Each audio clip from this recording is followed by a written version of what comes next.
2 minggu yang lalu kebetulan menyempatkan datang ke sebuah wilayah di Maluku Utara, tepatnya di Pulau Halmahera. Melihat banyak perubahan di sana, di mana terakhir kali ke sana mungkin lebih dari 10 tahun yang lalu, saya cukup surprise. Sekarang, ketika ke wilayah Lelylef, mendadak wilayah tersebut menjadi kota tambang dan pemrosesan nikel yang luar biasa sibuknya. Dengan wajah manusianya, semuanya beda dengan manusia lokal yang saya lihat 10 tahun yang lalu di wilayah yang sama. Ada banyak perusahaan dan mata saya fokus ke satu saja. Daripada fokus ke 4 perusahaan Tiongkok bikin sakit hati, mending atu aja, Tingsan Holding. Dalam 1 tahun diperkirakan lebih dari 800.000 ton nikel keluar dari pelabuhan pribadi milik perusahaan Tiongkok Tingsan Holding. Isi kepala seorang bosman yang bodoh ini langsung menghitung.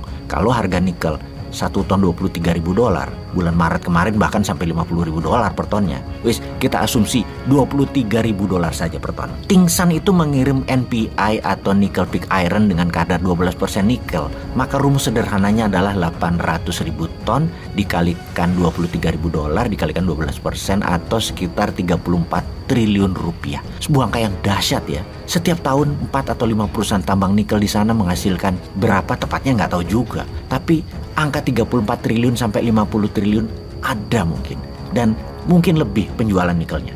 Yang miris, dalam 3 tahun terakhir kirain di sana dengan uang beredar 50 triliunan setahun membuat rakyat di wilayah tambang sana jadi makmur. Misalnya ada rumah sakit besar, ada mall, ada pembangunan perumahan yang dahsyat banyaknya. Ternyata sama, masih gitu-gitu aja. Nggak ada perubahan masyarakatnya. Oh lupa, duitnya yang 34-50 triliun rupiah itu kan pemiliknya bukan orang Indonesia. Pemiliknya asing, pegawainya asing. Cuman kontraktor aja orang luar yang mungkin hanya 1%-an dari capex sekali ongkosnya. Sisanya ya bukan di Lelylef cuannya. Kan kebijakan yang harus didukung adalah foreign investment.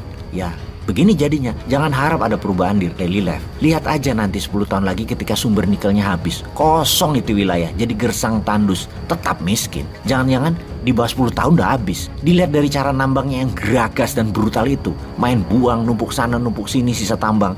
Alat berat masuk, gaspol, nggak pakai strategi tambang yang sehat. Gerakannya kayak ngejar target, aji mumpung, sikat. Alat pabriknya pun rasanya bekas. Sehingga nanti kalau nikelnya sudah habis ya tinggal besi tua, ya tinggalin aja. Hebat ya mereka itu, hebat sekali mereka. Terus cara memajaknya bagaimana ya? Ini negara untung apa enggak ya Indonesia ini? Jangan-jangan nggak jelas juga hasil pajaknya. Orang nggak ada pejabat penting negara kok di sana. Bahkan kontraktor mengeluarkan alat berat dari kapal Tiongkok tanpa surat, tanpa bea cukai. Karena pelabuhan laut itu milik Tingsan langsung. Hanya pakai kunci kontak starter, greng, keluar aja tuh alat berat dari Tiongkok langsung dipakai. Oh lupa, ada pembangunan kok di sana. Di depan kantor Huawei di Lelylef tersebut ada landasan pesawat terbang pribadi langsung dari Tiongkok yang panjangnya rasanya bisa dituruni oleh Jumbo 747. Mungkin hampir 3 km panjangnya.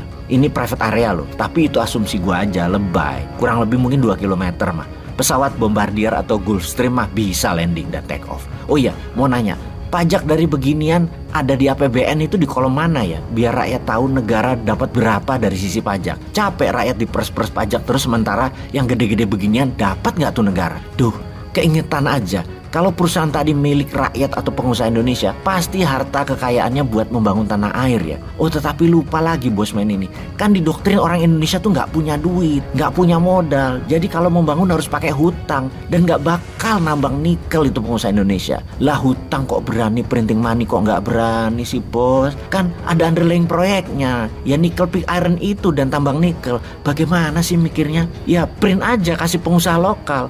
Kalau asing yang punya proyek duitnya, kalau dikatakan 1 tahun Indonesia menjual 300 triliun rupiah dari berbagai wilayah, bukan dari wilayah Halmahera aja, termasuk dari Sulawesi dan lain sebagainya, itu uangnya Tiongkok, bukan uangnya si Wakidi, bukan uangnya si Paijo, bukan uangnya Daeng, bukan uangnya Buyung, uangnya Tiongkok, paham ya? Karena semuanya Tiongkok. Gak bangga harusnya pejabatnya, karena selain uangnya Tiongkok yang banyak, tanah air sumber daya alamnya habis dalam 10 tahun lagi tinggal galian tambang rusa. Ada lagi yang kita bikin gerah.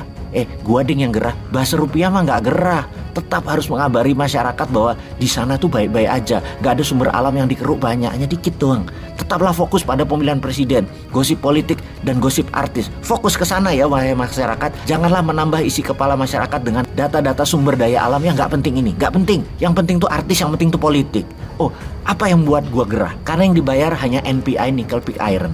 Mineral ikutannya kagak dibayar. Bukti, mengutip buku Potensi Logam Tanah Jarang di Indonesia, logam tanah jarang merupakan salah satu mineral strategis yang termasuk critical mineral yang terdiri dari 17 unsur. Kita sebut sebagian aja seperti scandium atau Sc, lanthanum atau La, cerium atau Ce, kemudian neodymium, Nd, dan lain sebagainya. Logam tanah jarang ini juga terkandung di dalam laterit nikel. Sejumlah mineral ikutan dalam laterit nikel yang harganya mahal lainnya adalah monasit, zirkon, dan xenotip.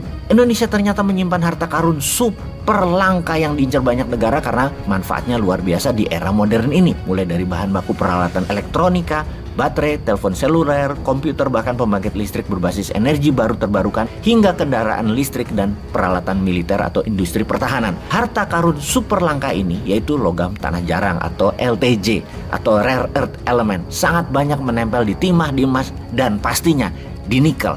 Gua kencengin ya, pastinya di nikel. Komoditas ini dinamai logam tanah jarang karena didasarkan pada asumsi yang menyatakan bahwa keberadaan logam tanah jarang ini tidak banyak dijumpai. Namun pada kenyataannya, logam tanah jarang ini melimpah di tanah air Indonesia, melebihi unsur lain dalam kerak bumi. Yang bersyukurnya adalah pejabat Indonesia itu tidak peduli akan hal ini. Siapa yang bersyukur? Ya Tiongkok, siapa lagi?